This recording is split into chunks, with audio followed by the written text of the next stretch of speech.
It's a mid-century marvel, a sitting sensation, and a far-out hangout. Its interior design's shortest king, it's the conversation pit. I have been the pit's biggest advocate for so long, and today, you're gonna find out why.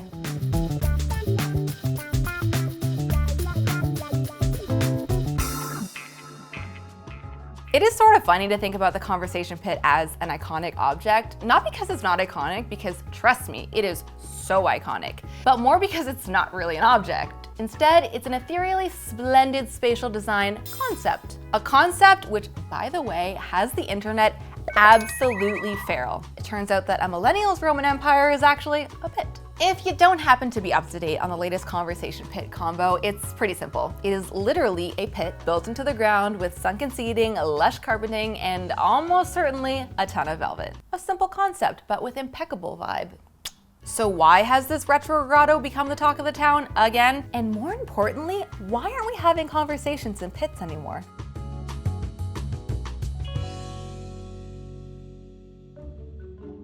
Despite the conversation pit's notoriety in the space-age 60s and the shag-carpeted 70s, the actual first conversation pit broke ground in 1927 in Tulsa, Oklahoma. Designed by Bruce Goff, who I would say is a pretty unconventional interior pioneer because he literally embraced everything that the shape of a circle could give. He hated the way that traditional home structures were feeling like just a bunch of unrelated boxes, whereas the circle form, however, this offered a more friendly, informal, gathering around type experience that would really organically nourish a family's needs. Side note, how much do we want to bet this guy had the nicest set of protractors? I mean, think of all the circles he had to draw. So while I think that Bruce Goff's mind was absolutely onto something amazing here, I don't think the late 1920s was quite the right era yet for the pit to fully take off.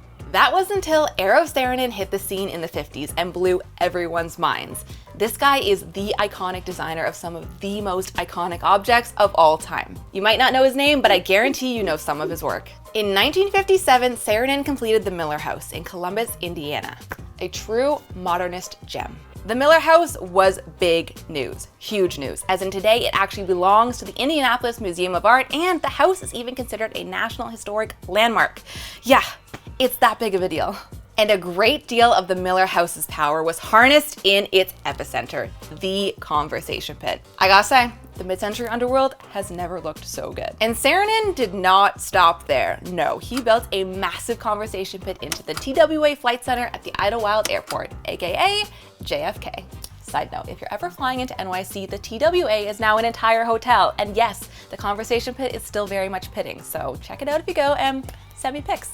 Anyway, Eero Saarinen's commercial contribution now meant that the idea of the conversation pit not only worked for homes, but for huge spaces too. And this was revolutionary. Can you imagine? Like, let's crack open this floor and put in a carpeted in-ground pool. The travelers will love it. And they did.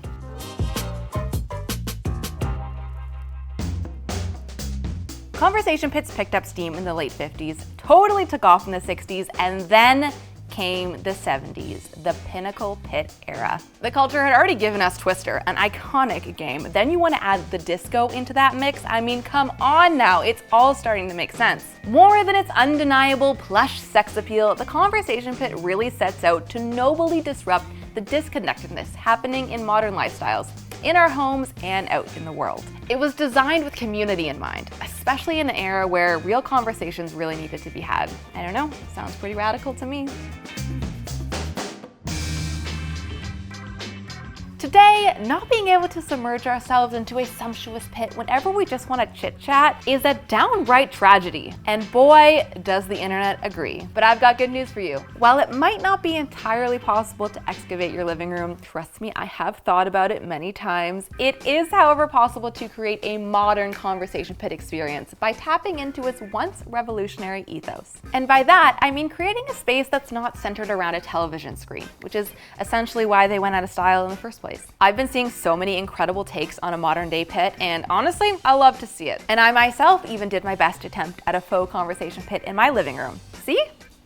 Not a single screen in sight. I personally leaned into the 70s nostalgic vibe here, but it is so fun to see all the possibilities your home can take on when you prioritize things like coziness, connection, and just being present with people. In all the articles I've been reading to find out just why the conversation pit is trending yet again, this seems to be the general consensus. We all just really want those things back in our lives. Though it is totally cool to just want to look hot drinking a martini in a pit. And whatever your style, Wayfair has some pretty sweet stuff to get your mind going about how you can create your own conversation pit.